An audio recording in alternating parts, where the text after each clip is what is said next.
नमस्कार मित्रांनो, मुख्यमंत्री माझी लाडकी बहीण योजनेमध्ये तुम्ही जर अर्ज केला असाल तर तुमच्यासाठी आनंदाची बातमी आहे। नारी शक्ती दूत ॲप मध्ये नवीन अपडेट करण्यात आलेले आहे। घरी बसल्या तुमच्या मोबाईल मधून तुमचा अर्ज रिजेक्ट झाला आहे का मंजूर झाला आहे हे सुद्धा आता तुम्हाला पाहता येणार आहे। या विषयाची संपूर्ण माहिती आपण आजच्या व्हिडिओच्या माध्यमातून जाणून घेण्याचा प्रयत्न करणार आहोत। त्यासाठी व्हिडिओ स्किप न करता शेवटपर्यंत नक्की पहा। तत्पूर्वी तुम्ही जर चॅनल वरती पहिल्यांदाच आला असाल तर चॅनलला सबस्क्राइब करून बेल नोटिफिकेशनला क्लिक करा। तर चला मग व्हिडिओ सुरू करूया। तर मित्रांनो, सर्वप्रथम तुमच्या मोबाईल मध्ये प्ले स्टोर ओपन करा आणि सर्च करा नारी शक्ती दूत ॲप। या नावाने सर्च केल्यानंतर जर तुमच्या मोबाईल मध्ये अगोदरच इन्स्टॉल असेल तर अपडेटचे ऑप्शन या ठिकाणी दाखवलं जाईल। अपडेट वरती क्लिक करा। अपडेट वरती क्लिक केल्यानंतर तुमच्या मोबाईल मध्ये नारी शक्ती दूत हे आता फ्रेश इन्स्टॉल होणार आहे नवीन अपडेट सह। आता यामध्ये तुम्हाला पूर्ण डिटेल पाहता येणार आहे। मित्रांनो, भरपूर अशा महिला लाभार्थ्यांनी नारी शक्ती दूत या ऍप्लिकेशनच्या माध्यमातून अर्ज केलेले आहेत। अशा सर्व महिलांचे अर्ज आता मंजूर होणार आहेत। जे महिला पात्र होणार आहेत, ज्या महिलांचे अर्ज मंजूर होणार आहेत याची ऑप्शन या ठिकाणी आलेले आहे। पूर्ण माहिती आपण या ठिकाणी समजून घेण्याचा प्रयत्न करणार आहोत। मुख्यमंत्री महिला सशक्तीकरण अभियानाचा हा अधिकृत ॲप आहे। या ॲपच्या माध्यमातून तुम्हाला अर्ज सुद्धा करता येणार आहे। आता तुम्हाला खाली 3 नंबरचा ऑप्शन आहे केलेले अर्ज, यावरती क्लिक करा। तुम्ही जो काही अर्ज केलेले आहेत ते दिसेल, त्याचे नाव, मोबाईल नंबर,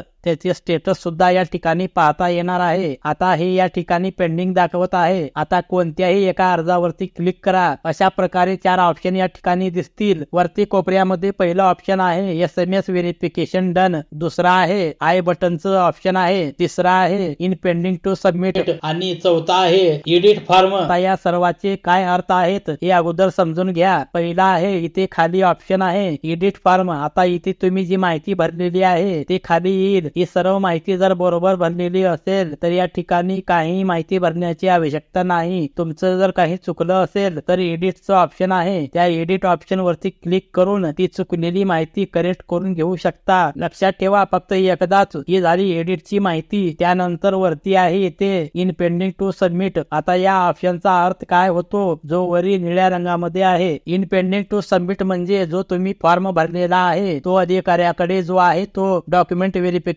साठी पेंडिंग आहे, म्हणजेच त्यांनी अजून हा फॉर्म चेक केला नाही। वरती SMS व्हेरिफिकेशन डन हे एक ऑप्शन आहे, म्हणजे तुमचे OTP व्हेरिफिकेशन डन झालेला आहे असं ऑप्शन आहे। जर SMS व्हेरिफिकेशन डन झालेले नसेल तर एडिट या ऑप्शन वरती जाऊन SMS व्हेरिफिकेशन डन करून घेऊ शकता। त्यानंतर चौथा ऑप्शन आहे आय बटन आहे। या आय बटनावरती तुम्ही क्लिक करा। आता त्यांनी काय केलं आहे, सर्व ऑप्शनचे काय काय अर्थ आहेत हे या ठिकाणी दिलेले आहेत। पेंडिंग टू सबमिट याचा अर्थ काय आहे, तर तुमचा जो काही फॉर्म आहे तो तुम्ही भरलेला आहे परंतु ते अंतिम सबमिशन साठी प्रलंबित आहे। आता दुसरा आहे अपलोड। आता काही जणांना जर अपलोड दाखवत असेल, आता जरी सर्वांचे पेंडिंग आहेत पण जर काही जणांचे अपलोड दाखवत असेल तर तो मंजूर झालेला आहे। आता तिसरा आहे इन रिव्ह्यू। याचा अर्थ काय होतो की तुमचा फॉर्म सबमिट झालेला आहे, तुम्ही फॉर्म भरलेला आहे, अधिकाऱ्याकडे तो फॉर्म पुढे पाठवलेला आहे आणि तो अधिकारी चेक करत आहे आणि अधिकाऱ्याने चेक केल्यानंतर तुमचा फॉर्म मंजूर होणार आहे। जर काही जणांना फॉर्म रिजेक्ट दाखवलं तर रिजेक्ट याचा अर्थ काय होतो, तुमचा जो काही फॉर्म आहे तो काही कारणाने रिजेक्ट झालेला आहे आणि तो रिजेक्ट झाल्यामुळे तुम्हाला कोणतीही कार्यवाही करण्याची गरज नाही, तुम्ही पुन्हा नवीन फॉर्म भरू शकणार आहात असं सुद्धा सांगण्यात आलेलं आहे। त्यानंतर आहे डिसअप्रूव्ड। याचा अर्थ काय होतो, तर तुम्ही भरलेला अर्ज दुरुस्तीसाठी परत पाठविलेला आहे, त्यामध्ये तुम्ही दुरुस्ती केल्यानंतर परत तो अधिकाऱ्याकडे व्हेरिफिकेशन साठी जाणार आहे आणि व्हेरिफिकेशन झाल्यानंतर तो फॉर्म मंजूर होणार आहे। तर अशा प्रकारे भविष्यात पुढे या ऍप मध्ये जे वरती ऑप्शन दाखविल्याप्रमाणे येणार आहेत याची माहिती या ठिकाणी दिलेली आहे। धन्यवाद। जय हिंद, जय महाराष्ट्र।